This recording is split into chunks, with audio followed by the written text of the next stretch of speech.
आप बताते हैं कैसे पर्याय बनेगा। ये प्रयोजनमूलक हिंदी सिद्धांत एवं ये 36, 37, 38, 39, 40, 41। आप लोग इस चैनल से जुड़ जाइएगा, चैनल का नाम देख लीजिए, हिंदी एसके हिंदी साहित्य क्लासेज है, टेलीग्राम पर ग्रुप है। सबको वैसे मैं ऐड कर ही चुका हूँ लगभग, जो नहीं होंगे टेलीग्राम पे इसको सर्च कीजिएगा, चैनल आ जाएगा, उससे आप लोग ज्वाइन कर लीजिएगा। इसमें सभी जानकारी सूचना आप लोगों को स्पष्ट रूप से मिल जाएगी, ठीक है। और ये मेरा क्लास का लोगो है, आप लोग इसको शेयर करते रहिएगा, जो भी आप लोगों के मित्र होंगे उन लोगों को बताते रहिएगा कि ये है हिंदी दिवस पर ये भेजा गया था। उसके बाद हम लोग प्रयोजनमूलक हिंदी के बारे में जानते हैं। पीडीएफ थोड़ा उल्टा पुल्टा हो गया था, उसके लिए कोई दिक्कत नहीं है। हम लोग बात कर रहे थे कहाँ पर, इस पर है ना। इसके पहले देखिए हम लोग बात कर लिए थे बहुत सारी बातों पर, देख लीजिए फिर से। आज सभी उपस्थित है, मैं फिर से थोड़ा दोहरा देता हूँ। सबसे पहले हमने प्रयोजनमूलक हिंदी के बारे में पढ़े थे, बहुत सारी बातें हम कर चुके थे, पिछला वीडियो भेजा गया है, उसको थोड़ा लोग ध्यान से देख लीजिएगा। उसके बाद प्रयोजनमूलक हिंदी की क्या क्या आवश्यकता थी, इस सभी चीजों बातें हो गई। फिर प्रयोजनमूलक हिंदी बना व्यवहारिक हिंदी। तो यहाँ से हम आज फिर से शुरू कर रहे हैं, और इसकी स्वरूप पर फिर से हम बात हो ही जाएगी, क्योंकि दोहराना कोई गलत बात नहीं होता। और फिर उसकी विशेषताएं पर चलेंगे, फिर हम लोग थोड़ा बहुत बात करते हैं, जहाँ जहाँ तक संभव हो पाएगा देख लेंगे। तो स्पष्ट शायद आप लोगों को दिख रहा है, अगर स्पष्ट नहीं दिख रहा हो तो टेलीग्राम पर जाइए और वहां पर ज्वाइन करके ये खोल लीजिए अपने मोबाइल में। जिसके पास किताब है ये वाली दंगल झालटे की, उसमें 37 नंबर पेज नंबर ही खोल लीजिए, आपके लिए ज्यादा फायदेमंद है। फिलहाल बहरहाल अभी आप इतना ध्यान दे दीजिए कि हम क्या बोलते हैं, ये सुनिएगा, ज्यादा बेहतर रहेगा, ठीक। तो प्रयोजनमूलक हिंदी आप लोग समझ रहे हैं कि किसी खास उद्देश्य प्रयोजन से अगर हम कोई भी चीज हिंदी के बारे में लिखते हैं तो प्रयोजनमूलक के अंतर्गत आती है। और व्यवहारिक हिंदी जो हम लोग आम बोलचाल की भाषा में उसको बोलते हैं, सुनते हैं, वो हो गया। तो प्रयोजनमूलक हिंदी व्यवहारिक हिंदी को प्राय एक ही मानकर बहुत बड़ी गलती की जाती है ना। दोनों को एक मान करके हम लोग गलती कर देते हैं, दोनों वास्तव में एक है नहीं। दोनों में बहुत सारे अंतर और भेद हैं। व्यवहारिक हिंदी का सीधा संबंध मुख्यतः बोलचाल और जीवन के समान व्यवहार आदि से है, इसमें कोई आदि बात नहीं है। इन क्षेत्रों में समानता आपसी बातचीत, हमारे जो हर दिन में बातचीत करते हैं व्यवहार में, वो यातायात, सब्जी मंडी, बाजार, पर्यटन, सामाजिक और राजनीतिक व्यवहार, व्यापार तथा साहित्य के अनेक विध अंग आदि का समावेश किया जाता है। अतः व्यवहारिक हिंदी से स्पष्ट तात्पर्य है रोजमर्रा के दैनिक जीवन और जगत की कार्य सिद्धि हेतु माध्यम के रूप में प्रयुक्त ऐसी हिंदी जिसमें विशिष्ट भाषिक संगठन और प्रयुक्ति स्तर की अपेक्षा उसे व्यवहार अधिक बल रहता है। ध्यान दें कि हम लोग क्या करते हैं, व्यवहारिक हिंदी होती है, कहाँ का उपयोग होता है वो दिया हुआ है, और उसमें सभी चीज का समावेश देख लीजिए किया गया है। और व्यवहारिक हिंदी के स्पष्ट तात्पर्य है कि रोजमर्रा मतलब हम अपने भर दिन में जो भी काम करते हैं और जिस माध्यम से करते हैं वही हमारी व्यवहारिक हिंदी है, समझ रहे हैं। व्यवहारिक हिंदी का प्रयोग क्षेत्र सीमित है और साथ ही साथ उसमें भाषा की वैज्ञानिकता संदिग्ध बनी रहती है।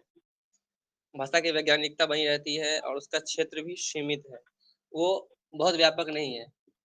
हम लोग जो भर दिन में जहाँ जहाँ जाते हैं आते हैं करते हैं वही व्यवहारिक हिंदी है, जो आम बोलचाल की भाषा में कहें तो सामान्य हिंदी। इसके विपरीत अब देखिए प्रयोजनमूलक हिंदी का क्या प्रयुक्ति है। इसका प्रयुक्ति क्षेत्र जो है वो व्याप्ति, प्रशासन, परिचालन, प्रौद्योगिकी तथा ज्ञान विज्ञान के क्षेत्रों तो फैली हुई है। इसमें बहुत विशिष्ट जगहों पर इसका प्रयोग किया जाता है, विशिष्ट रूपों में इसका प्रयोग किया जाता है। प्रयोजनमूलक हिंदी की संकल्पना उसके अनुप्रयुक्त रूप को विशिष्ट भाषिक संरचना, विशिष्ट शब्दावली तथा सामाजिक संदर्भों के परिप्रेक्ष्य में वैज्ञानिकता प्रदान करती है। इसकी विशेषताएं आप लोग पहले ही पढ़ चुके थे, बहुत बार बार मैं रिपीट कर रहा हूँ बहुत देर से, कि पारिभाषिक शब्दावली, तकनीकी क्षेत्र में है ना, प्रशासनिक प्रचालन में, ज्ञान विज्ञान के क्षेत्र में जो है उसका ये बहुत दूर तक फैली हुई है। और इसका उपयोग विशेष जगहों पर किया जाता है, विशेष रूप में भी किया जाता है। प्रयोजनमूलक हिंदी की बताए हैं, इसमें कई परिप्रेक्ष्य में वैज्ञानिकता प्रदान करती है। एक ठोस विशेष वैज्ञानिकता मतलब क्या, एक विशेष भाव पैदा करती है, विशेष विशिष्ट शब्दावली, पारिभाषिक शब्दावली तैयार करती है। प्रयोजन मूलक हिंदी भाषा के समस्त मानक स्टैंडर्ड है ना, स्टैंडर्ड होता है अलग अलग स्टैंडर्ड, एक पूरे जितने भी मानक हैं सभी रोगों को अपने में समेटे हुए होती है, जिसमें अनिवार्यता, स्पष्टता, एक रूपता, सुनिश्चितता एवं औचित्य का निर्वहन किया जाता है। स्पष्टता, बिल्कुल जो बात कही गई है वही बात हो, दूसरा कोई बात ना हो, मतलब बात पूरा स्पष्ट हो। एक रूपता हो, उसमें बहुरूपी ना हो, जो कहा जाए वही हो। सुनिश्चित, जो भी बात कहे वो एकदम कंफर्म होना चाहिए, सुनिश्चित होना चाहिए, उसमें संभावना वाली कोई बात नहीं होनी चाहिए। और औचित्य का निर्वाह होना चाहिए, जो वास्तव में सही है वह होना चाहिए, समझे। तो ये सभी इसकी अनिवार्यता है। प्रयोजन मूलक हिंदी की अपनी विशिष्ट प्रयोजन परक तकनीकी शब्दावली तथा पदावली होती है। पहले ही सही बताए हैं ये हम, कि जो सरकारी कार्यालय, मानविकी, तंत्र विज्ञान, विज्ञान, आंतरिक विज्ञान तथा कंप्यूटर आदि सभी ज्ञान एवं विधा शाखाओं को सार्थक अभिव्यक्ति प्रदान करती है। इसमें कोई अलग अलग शब्द बताने की आवश्यकता नहीं है। स्पष्ट है कि व्यवहारिक हिंदी की अपेक्षा प्रयोजन मूलक हिंदी अधिक प्रयोजनीय, तर्कसंगत, वैज्ञानिक तथा सार्थक मानी जा सकती है। इसलिए उसकी व्याप्ति, अर्थवत्ता और मूल्यवत्ता स्वयं सिद्ध है। अब प्रयोजन मूलक बिल्कुल अलग है, क्योंकि उसकी विशिष्टताएं, उसकी उपयोगिताएं बिल्कुल अलग हो जाती है उससे। तो बहुत ही स्पष्ट है कि व्यवहारिक हिंदी के तुलना में प्रयोजन मूलक हिंदी अधिक प्रभावशाली, प्रयोजनीय, मतलब विशेष रूप से उसको तैयार किया गया है। उसके शब्दावली निम्नलिखित है, बहुत स्पष्ट है, इसलिए उसकी व्याप्ति, अर्थवत्ता सभी निश्चित हो जाती है। अब प्रयोजन मूलक हिंदी के स्वरूप पर बात कर लिया जाए।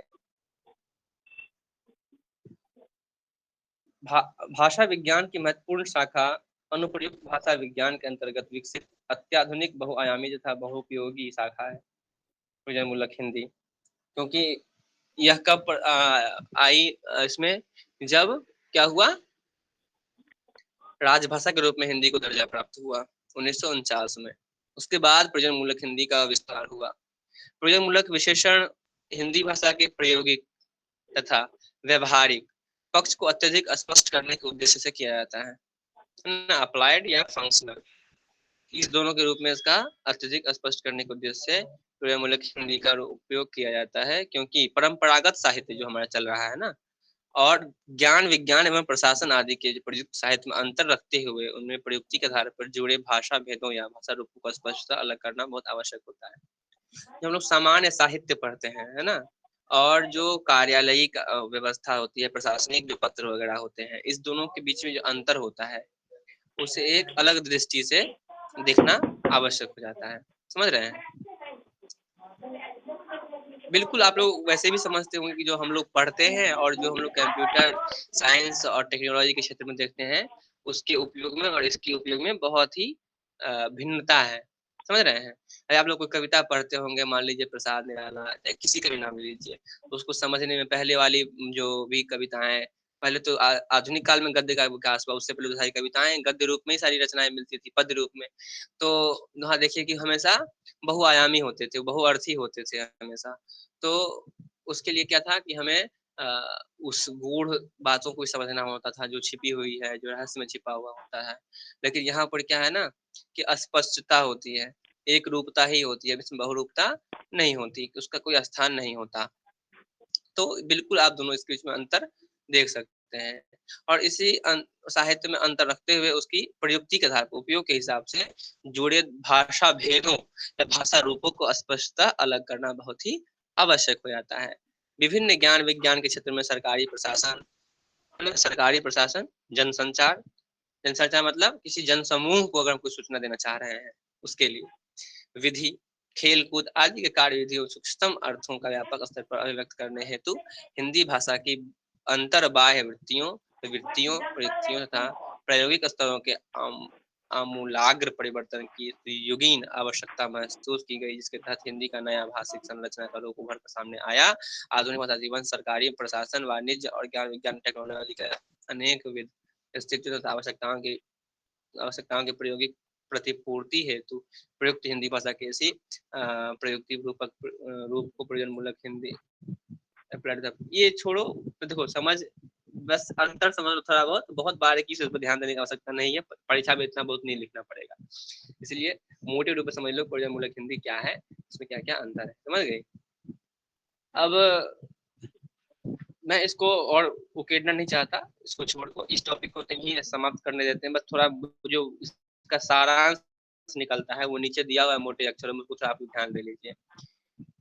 प्रयोजनमूलक हिंदी से तात्पर्य है हिंदी का वह प्रयुक्ति परक विशिष्ट रूप जो विषयगत, भूमिकागत तथा संदर्भगत प्रयोजन के लिए विशिष्ट भाषिक संरचना द्वारा प्रयुक्त किया जाता है, और जो सरकारी प्रशासन तथा विज्ञान एवं प्रौद्योगिकी के अनेकाविध क्षेत्रों की अभिव्यक्ति प्रदान करने में सक्षम सिद्ध होता है, वही प्रयोजनमूलक हिंदी है। समझ रहे हैं। और इसको मैं बहुत देर से परिभाषित कर रहा हूँ, इसलिए मैं अब फिर से इसको मैं एक्सप्लेन नहीं करूंगा, आप लोग बिल्कुल अच्छे से समझ गए होंगे। समस्या होगी फिर आप लोगों को बताइएगा, फिर मैं उसको बात कर लूंगा।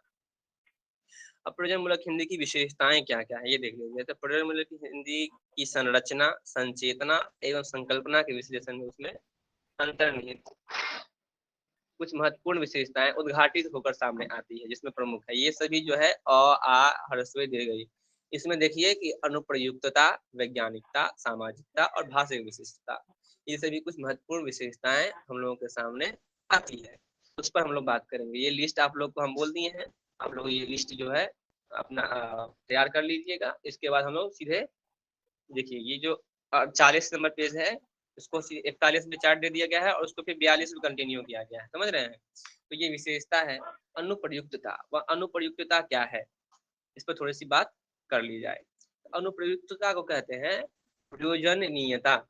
प्रयोजनीयता किसी खास विशेष प्रयोजन के जो कही जाए विशेषता है ना, गुण।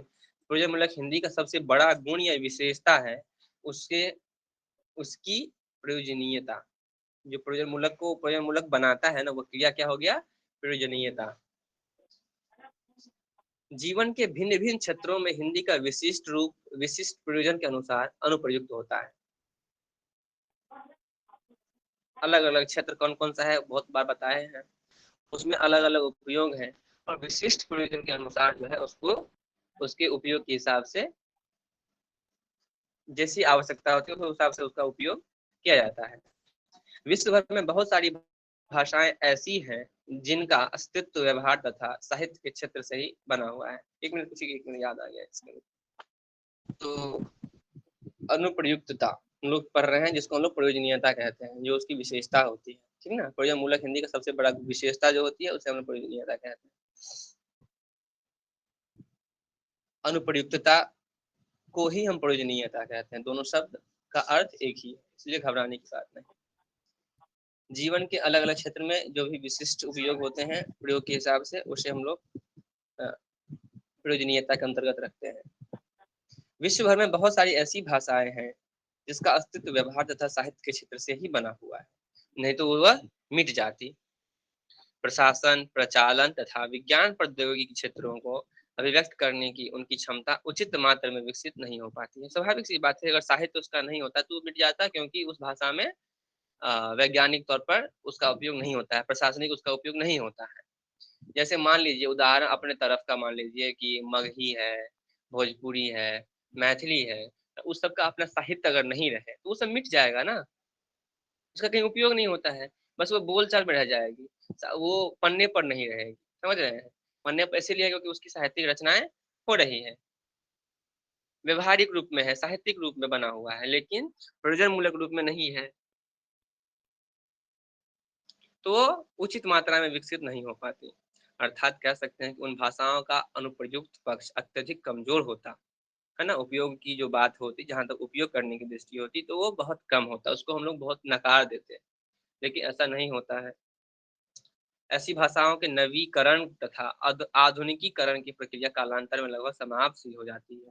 कालांतर में उस समय में जो है इसको नए रूप में ढालना या उसको आधुनिक रूप से फिर से एक दूसरे रूप में ढालना भाषा को, समझ रहे हैं, वो लगभग समाप्त सी हो जाती है। लेकिन उसका परिणाम क्या होता है, उसका बहुमुखी सर्वांगीण विकास संभव नहीं होता है। वह भाषा चारों तरफ से नहीं विकसित हो पाती है, वह रुक सी जाती है, समझ रहे हैं। हिंदी के प्रयोजनमूलक रूप का सर्वकष विकास इसलिए संभव हो सका है कि उसमें अनुप्रयुक्तता की महत्तम विशेषता विद्यमान रही है। अनुप्रयुक्तता मतलब प्रयोजन, किसी खास उद्देश्य से जो भी कार्य किए जा रहे हैं वह हमेशा से विद्यमान रहा है और यथासंभव उसकी सर्वांगीण विकास सदैव होती रही है। यही कारण है अनुप्रयुक्तता की दृष्टि से हिंदी के प्रयोजन मूलक रूपों को राजभाषा, कार्यालयी, वाणिज्यिक, व्यावसायिक, वैज्ञानिक तथा प्रौद्योगिकी क्षेत्र में प्रयुक्त हिंदी का समावेश होता है। इसी कारण से हिंदी इतनी समृद्ध भाषा बन सकी है। अब इसकी वैज्ञानिकता है। प्रयोजन मूलक हिंदी की दूसरी अहम विशेषता है उसकी वैज्ञानिकता। स्पष्ट किया जा चुका है कि प्रयोजन मूलक हिंदी प्रायोगिक तथा अनुप्रयुक्त परिभाषा भाषा विज्ञान के अंतर्गत एक विशिष्ट अध्ययन क्षेत्र है। बार बार इसको सिद्ध किया जाता है, विशिष्ट क्षेत्र है, इसको बार बार कहा जाता है कि प्रयोजन मूलक हिंदी वास्तव में है क्या। किसी भी विषय के तर्क संगत, कार्य कारण भाव से युक्त, विशिष्ट ज्ञान पर आधारित आश्रित प्रवृत्ति को वैज्ञानिक कहा जा सकता है। फिर से इस लाइन को पढ़ते हैं, ध्यान दीजिएगा। किसी भी विषय के तर्क संगत, कार्य कारण भाव से युक्त, विशिष्ट ज्ञान पर आश्रित प्रवृत्ति को वैज्ञानिक कहा जाता है। अब यूं ही किसी भाषा का विकास नहीं होता है, उसके भी कोई ना कोई तर्क रहता है। तो उस तर्क संगत बातों को ध्यान में रखिएगा, उस कार्य कारण का कि उस किस प्रक्रिया से होकर गुजरा है, उसकी कैसी विकास पद्धति है, उस सभी को जब देखिएगा, उसका विशिष्ट ज्ञान पर जब आप आश्रित होइएगा, जैसे साहित्य हिंदी का है, उसकी प्रवृत्ति को समझिएगा, तो ये सभी प्रक्रिया क्या कहलाती है, वैज्ञानिक कहा जाता है। इस दृष्टि से प्रयोजन मूलक हिंदी संबंधित विषय वस्तु को विशिष्ट तर्क एवं कार्य कारण संबंधों पर आश्रित नियम के अनुसार विश्लेषित कर रूपायित करती है। उसी सिस्टम में बिल्कुल हिंदी को ढाला गया है। हिंदी उस रूपरेखा से ढल करके सामने आई। मेरी आवाज अच्छे से जा रही है? कोई दिक्कत हो रहा है किसी को समझने में? हेलो, अच्छे से आ रही है। आगे बढ़े?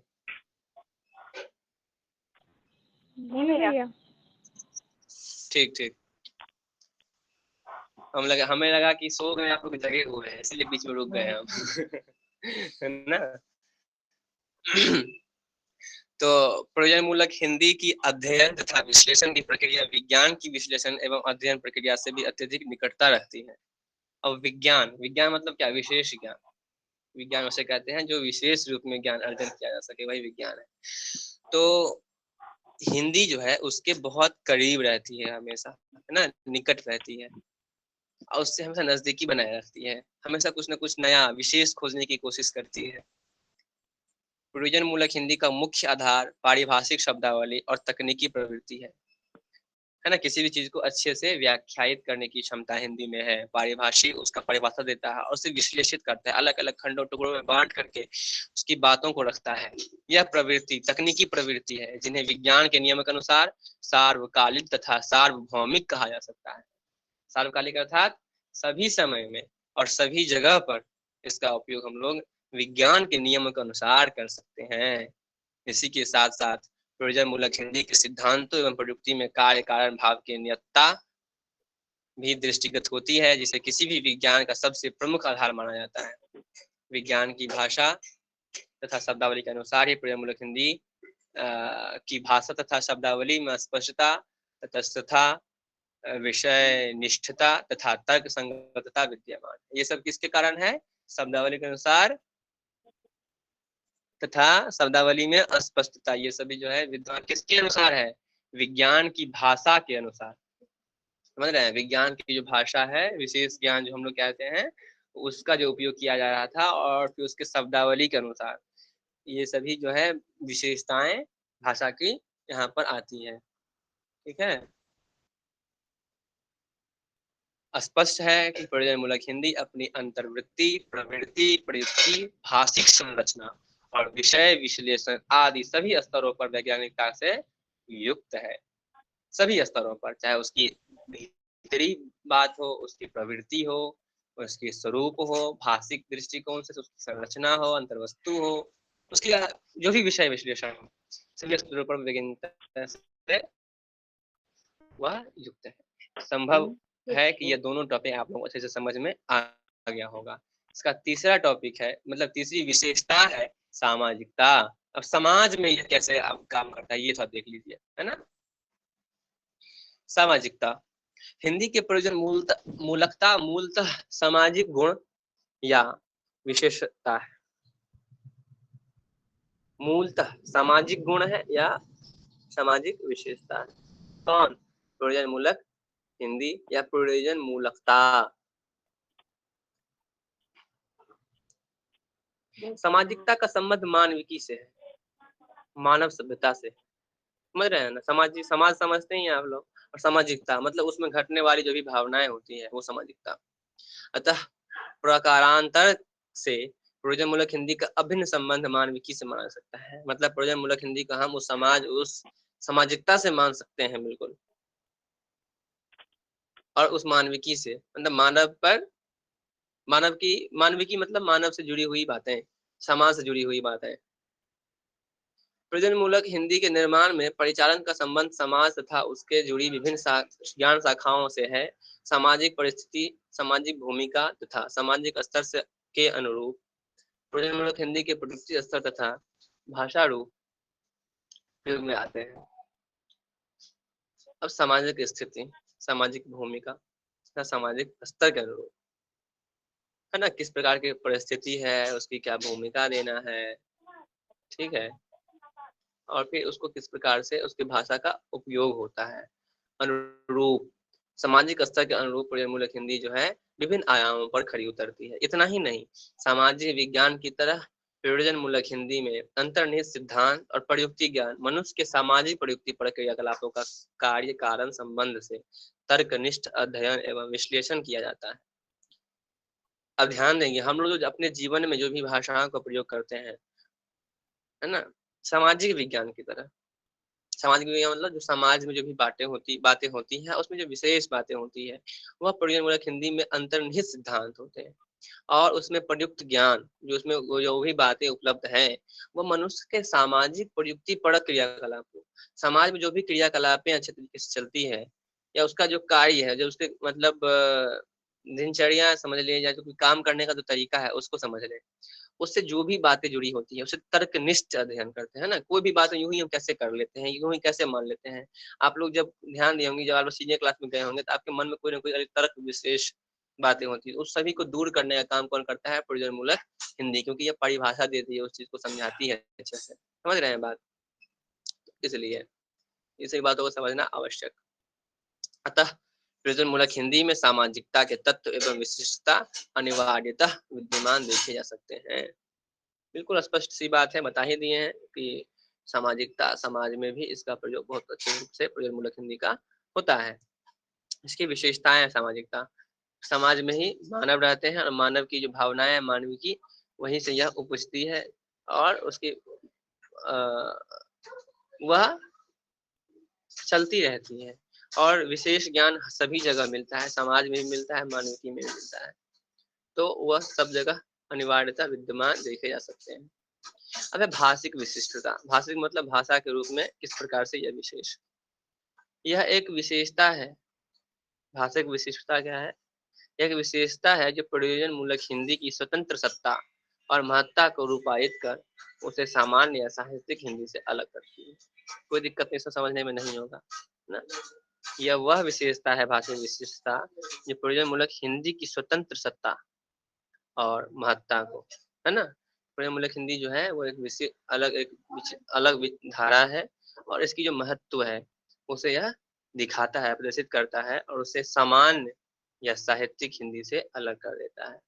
क्योंकि हम लोग सामान्य बोलचाल की भाषा में उपयोग करते हैं वो, और जो साहित्य में उपयोग करते हैं वो, उससे प्रयोजन मूलक हिंदी को अलग कर देता है।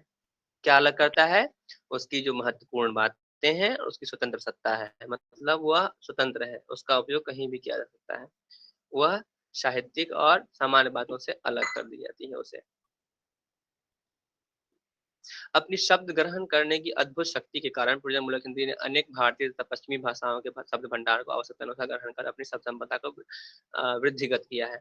देखिए यहाँ पर क्या किया है कि प्रयोजन मूलक हिंदी ने जरूरत पड़ने पर जितनी भी भाषाएं हैं सभी से अपने शब्द तैयार किए हैं, शब्द भंडार तैयार किए हैं, चाहे वो भारतीय शब्दावली से हो, पारिभाषिक शब्दावली से हो, पश्चिमी भारतीय तथा पश्चिमी भाषाओं के शब्द भंडार, अंग्रेजी के भी शब्द लिए हैं, फ्रेंच, उर्दू, फारसी, जो भी उस शैली में आ गए हो, जिसके अर्थ ऐसा है कि उसको समझ में आ जाए आसानी से, तो उसे क्या किया है, आसानी से वो अपने भीतर ग्रहण कर लिया है और वृद्धिगत किया है, वृद्धि समृद्ध बना लिया अपनी भाषा को। प्रयोजनमूलक हिंदी, प्रयोजनमूलक हिंदी में तकनीकी एवं पारिभाषिक शब्दावली का प्रयोग अनिवार्य रूप से विद्यमान रहता है।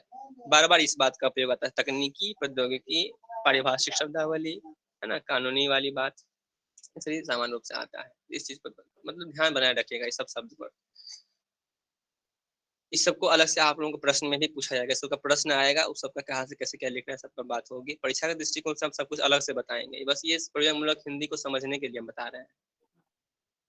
इसकी भाषा संरचना में तटस्थता, अस्पष्टता, निर्वैयक्तिकता स्पष्ट रूप से विद्यमान रहती है। ये सब बात हम पहले ही पढ़ चुके हैं। वही एक भाषा की विशेषता है, तो प्रयोजनमूलक हिंदी जब पढ़ रहे थे तो उसकी भाषा के बारे में भी पढ़े ही थे हम लोग।